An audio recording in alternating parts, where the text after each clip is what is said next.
नमस्कार, मैं सैयद अख्तर श्री अरविंद सोसाइटी की ओर से आपका स्वागत व अभिनंदन करता हूं।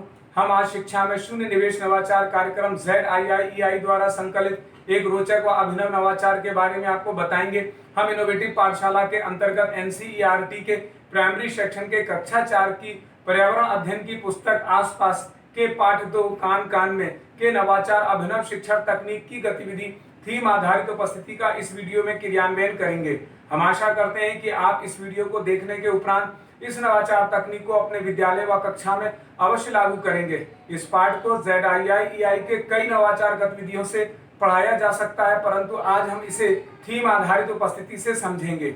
आइए पाठ का सार समझते हैं। प्रस्तुत पाठ कान कान में एक ऐसा पाठ है जिसमें विभिन्न जीव जंतुओं के आवास और उनके बाहर और अंदर के कान की जानकारी को बताया गया है। इस नवाचार की नवीनता यह है कि थीम आधारित उपस्थिति एक ऐसा नवाचार है जिसमें उपस्थिति दर्ज कराने का अनोखा तरीका अपनाया गया है। इसमें पाठ से जुड़े हुए शब्दों, वाक्यों, चित्रों और संख्या आदि को रोल नंबर के स्थान पर बोला जाता है, जिससे कि पुनः अध्ययन द्वारा पाठ को लंबे समय तक याद रखा जा सकता है। इस नवाचार की क्रियान्वयन प्रक्रिया के अंतर्गत पढ़ाए जा रहे पाठ की संकल्पना के पुनः अध्ययन के लिए दैनिक उपस्थिति के समय रोल नंबर न बोलकर पाठ से संबंधित कुछ जानवरों के बाहर और अंदर कानों की जानकारी के नाम को बोलकर उपस्थिति को दर्ज कराया जाता है। इस नवाचार की क्रियान्वयन अवधि के अंतर्गत इस देखा जाए तो इसे लागू करने के लिए 20 मिनट का समय लगता है। साथ ही शिक्षकों को किसी भी प्रकार के कोई पूर्व प्रबंधन करने की आवश्यकता भी नहीं पड़ती है, परंतु शिक्षकों को कुछ निर्देशों का पालन अवश्य करना पड़ता है। जैसे शिक्षक ये ध्यान रखेंगे कि उपस्थिति के लिए जो विषय वस्तु निर्धारित की गई है उसकी थीम पाठ के कॉन्सेप्ट पर ही आधारित होनी चाहिए।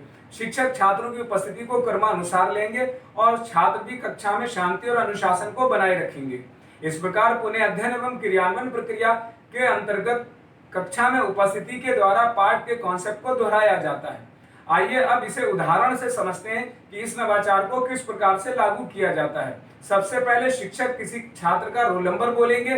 जैसे शिक्षक पुकारेंगे अनुक्रमांक 1, तब अनुक्रमांक 1 वाला छात्र अपने स्थान पर खड़ा होगा और बाहर कान वाले जानवर का नाम बोलेगा। जैसे अनुक्रमांक 1 बोलेगा हाथी।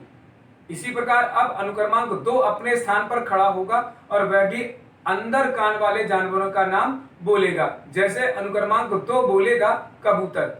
इस प्रकार शिक्षक अनुक्रमांक 3, 4, 5, 6 से लेकर अंत तक के सभी छात्रों से अपनी अपनी बारी के अनुसार उपस्थिति को दर्ज करवाते हुए पाठ का पुनः अध्ययन करवाते हैं। इस प्रकार निष्कर्ष रूप में कहा जा सकता है कि थीम आधारित उपस्थिति से सीखने के अनेक प्रतिफल प्राप्त होते हैं। जैसे विभिन्न पशु पक्षियों की विशेषताओं जैसे चोंच, दांत, रोम, घोंसला, रहने के स्थान आदि को पहचानने की समझ विकसित करते हैं।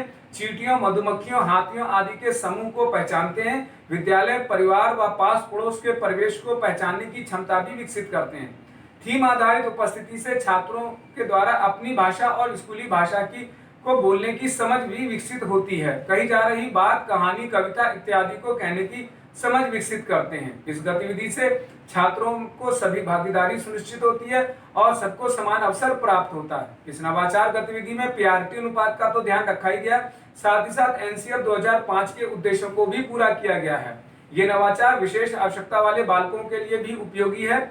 इस प्रकार शिक्षक पाठ कान कान में को एक निर्धारित माह में ही पढ़ाते हैं।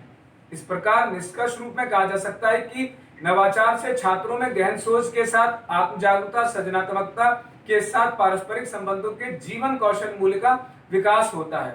वास्तव में ये नवाचार एक अभिनव नवाचार है। ये नवाचार आपको कैसा लगा हमें जरूर बताएं। हम ऐसे कई दिलचस्प नवाचार आपके लिए लाते रहेंगे। आपसे अनुरोध है कि आप हमारा YouTube चैनल सब्सक्राइब जरूर करें। अगर आप इस वीडियो को Facebook पर देख रहे हैं तो हमारा Facebook पेज लाइक करना बिल्कुल ना भूलें। नीचे दिए गए लिंक पर जाकर इनोवेटिव पाठशाला ऐप को भी डाउनलोड जरूर करें। इस वीडियो को देखने और लाइक करने के लिए आपका बहुत बहुत धन्यवाद।